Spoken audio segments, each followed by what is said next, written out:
Povo abençoado do Brasil, nunca tive tanta convicção que acertei ao denunciar nesses últimos anos, em mais de 30 vídeos, os crimes, injustiças, absurdos, abusos e perseguições políticas do ditador Alexandre de Moraes. Agora, vamos à última justiça vagabunda desse ditador.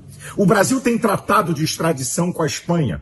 A Espanha pede a extradição de um traficante internacional que já foi preso com mais de 50 malas de cocaína e que está preso no Brasil. Alexandre de Moraes se mete e impede a extradição. Daqui a pouco eu digo porque ele se mete. Dizendo ele que a Espanha não cumpriu o princípio de reciprocidade que exige o tratado de extradição. Agora, entenda, o que é crime num país tem que ser crime no outro país para que haja extradição. Tráfico de drogas é crime no Brasil, tráfico de drogas é crime na Espanha.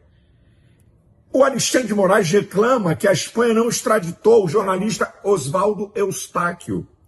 Liberdade de expressão e opinião não é crime nem na Espanha, nem crime no Brasil. Então o que está acontecendo? Quem introduz o crime de opinião no Brasil é o ditador Alexandre de Moraes, a partir do inquérito imoral e ilegal das fake news, que é pura perseguição política.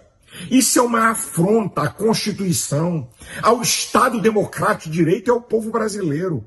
Crime de opinião só em estados totalitários. Isso é uma vergonha o que nós estamos assistindo. Agora, eu vou provar a intromissão do ditador nessa questão. Vou lembrar vocês. Anos atrás, a Itália pediu a extradição do assassino terrorista Cesare Battisti, que vivia no Brasil. Lula consultou o STF e o STF disse isso é uma questão do presidente da República. E Lula, como bom esquerdopata, protegeu o bandido. Não foi extraditado. Anos mais tarde, Temer, presidente do Brasil. Vou extraditar esse assassino. Consulta o STF e a resposta é a mesma. Cabe ao presidente da República. Temer, então, extradita o terrorista assassino. Ele cumpre prisão até hoje na Itália. Para você ver que Alexandre de Moraes não respeita a independência dos poderes. Quem é ele? Ele não é ministro das Relações Exteriores, nem presidente do Brasil. Isso é uma vergonha. E outra, ele libera um traficante internacional com tornozeleira. Isso é um salvo-conduto para o cara fugir. E mantém gente presa. Idosos, donas de casa, mães de criança, por crimes que não cometeram. Eu vou citar um caso, o caso da Gicimara, que no dia 8/1, junto de um policial, ajudou a levar uma pessoa que estava passando mal para dentro do palácio. O palácio foi cercado, ela foi presa. Está há 2 anos na cadeia, já perdeu mais de 20 quilos, já com crise de tentativa de suicídio. Até onde isso vai? A minha pergunta é, até onde o Supremo Tribunal Federal vai bancar os crimes de Alexandre de Moraes? Até quando o Supremo Tribunal Federal vai se omitir e vai ser corporativo com as aberrações desse cara, que está jogando a reputação do STF na lama, transformando o STF no Supremo Tribunal da Injustiça e da politicagem barata? Que vergonha, minha gente! Que vergonha! Gente do povo brasileiro presa. Gente que não cometeu crime, uma farsa de pseudo-golpe que não tem prova nenhuma. Nem com pedra na mão essas pessoas foram presas. Até onde o Senado, grande parte dos senadores vão ficar omissos e não vão dar um impeachment a esse cara? Até quando grande parte da imprensa, com exceções, vai só dar notícia e não vai questionar os crimes desse ditador? No mesmo dia, no Brasil, um traficante internacional é liberado com tornozeleira. Lula manda um avião da FAB para trazer uma corrupta, uma vagabunda ladra, com 15 anos de cadeia, lá na Justiça do Peru, e ele dá asilo político no Brasil. Que país é esse? Senhores deputados, mostrem a independência do poder legislativo, aprovem a anistia humanitária, dê uma resposta a esse ditador criminoso. É uma afronta à democracia no Brasil o que Alexandre de Moraes tem feito. Deus tenha misericórdia do Brasil, abençoe você e sua família. Povo abençoado do Brasil, o ditador da toga Alexandre de Moraes está pensando que o povo brasileiro é burro, idiota ou imbecil. Ele montou uma verdadeira fake news, uma narrativa para justificar a farsa do golpe que ele comanda. Vamos às provas? É uma vergonha. Agora no STF, ele coloca as imagens do quebra-quebra, aquela vergonha toda, para impressionar a sociedade brasileira e constrói uma narrativa, já que parte da imprensa apoia ele e a sua imprensa oficial, Globo, então, é uma vergonha absoluta. Uma boçal, uma jornalista boçal da Globo, teve a coragem de dizer, até os advogados, né, das pessoas que foram denunciadas, até eles concordam que houve crime. E aí explica, isso é covardia. Há uma diferença colossal entre dano ao patrimônio público e tentativa de golpe. Eu não concordo com dano ao patrimônio público. A manifestação em Brasília produziu dano ao patrimônio público. E Alexandre de Moraes era obrigado a enviar essas pessoas para a primeira instância. E uma outra, a quem acusa o ônus da prova. Essas pessoas condenadas a 14, 15, 16, 17 anos, cadê o vídeo individual de cada uma delas? Cadê? Que não tem nada de golpe de Estado e sim dano ao patrimônio público.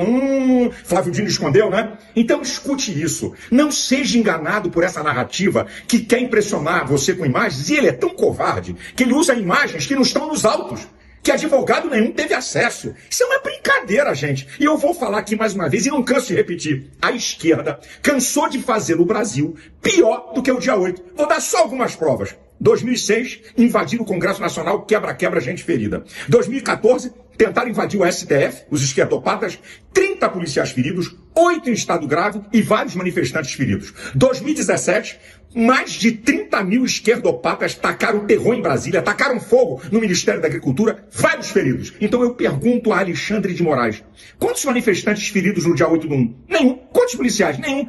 Vamos parar com essa narrativa mentirosa de fake news para enganar o povo brasileiro dessa farsa, ditador da toga, que você montou de pseudo-golpe. Gente, no primeiro domingo de abril nós vamos estar na Avenida Paulista. A manifestação vai ser gigante. Vamos dizer não a essa vergonha. O meu discurso lá não vai ser brincadeira, não. Eu pergunto, até quando o Supremo Tribunal Federal vai bancar essa farsa de pseudo-golpe e esse ditador? Deus tenha misericórdia das pessoas presas injustamente. Abençoe você, sua... Povo abençoado do Brasil. A questão não é ser de direita nem de esquerda. Qualquer pessoa de bom senso fica indignada com a maldade e injustiça que Alexandre de Moraes vem cometendo contra mulheres. Já condenou avós, donas de casa, trabalhadoras. E agora, minha gente, ele dá um voto pedindo 14 anos de cadeia para uma mulher, mãe de crianças, que escreveu numa estátua, perdeu o mané. Vai ler o voto dele de mais de 90 páginas, sem consistência, porque ela já estava em frente ao QG do Exército, pacificamente, porque ela apoiou e concordou com o pseudo-golpe. Isso é uma vergonha.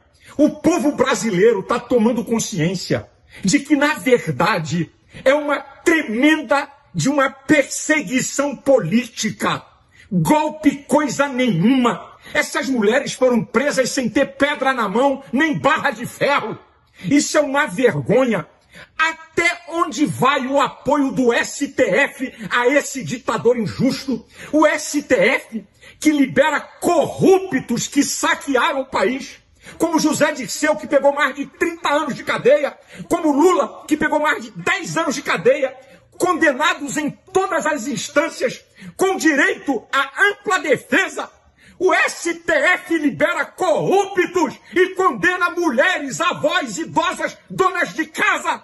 Isso é uma vergonha, isso é um absurdo. Cadê as feministas, as globais, as que defendem as mulheres? Que vergonha!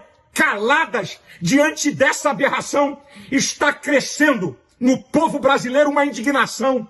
Até onde isso vai e o que pode acontecer? E pasmem os senhores, vai ter surpresa. O pedido de urgência para análise do projeto da anistia vai ter um grande número de partidos assinando, porque eles estão percebendo a covardia, a injustiça e a maldade. Por isso eu convoco o povo, primeiro domingo de abril, dia 6/4, 14 horas, na Avenida Paulista, vamos dizer sim à anistia.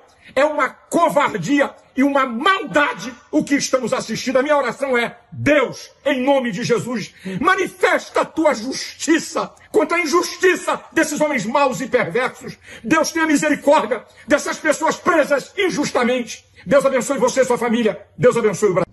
Povo abençoado do Brasil, eu vou dar algumas das tantas provas de que essa denúncia, como todo inquérito de pseudo-golpe, não passa de uma farsa de pura perseguição política a Bolsonaro. Vamos lá? Primeira prova. Nem eles acreditam que houve uma tentativa de golpe. Por quê, pastor? Porque se de fato tivesse tido uma tentativa de golpe, quem ia decidir em receber a denúncia ou não é o plenário do STF, dada a grandeza da gravidade da questão. Mas não. Primeira turma, carta marcada. 3 dos 5. Alexandre, Zanin e Barroso. Vocês têm alguma dúvida do resultado? Segunda prova. Depois que Bolsonaro perdeu a eleição em 2022, em novembro, ele abriu as portas do palácio para a equipe de transição de Lula chefiada por Alckmin. Alguém vai abrir porta para outro, já que ele quer dar golpe? Terceira prova. Essa daí, então, chega a clamar os céus. Bolsonaro nomeia o comandante do exército escolhido por Lula. Como é que alguém vai dar golpe quando o comandante do exército é o escolhido por Lula? Gente, isso é uma piada. Quarta prova de que não houve nenhuma tentativa de golpe. A delação do coronel Cid, a única delação que tem. Uma delação que foi mudada mais de 10 vezes por pura ameaça de Alexandre de Moraes, que todo mundo viu. Ameaça coronel Cid e sua família. Cheia de narrativas sem prova nenhuma. Quinta prova que não houve nenhuma tentativa de golpe. Bolsonaro estava nos Estados Unidos. Como é que um cara de lá comanda o quê? Senhoras idosas, avós, de 73, 71, 67, 64 anos, que nem com pedra na mão estava? Eu estou mostrando para vocês que isso não passa de uma farsa de pura perseguição política a Bolsonaro. A sexta prova que não passa de uma farsa e de uma perseguição política a Bolsonaro é a mais vergonhosa possível. Preste atenção.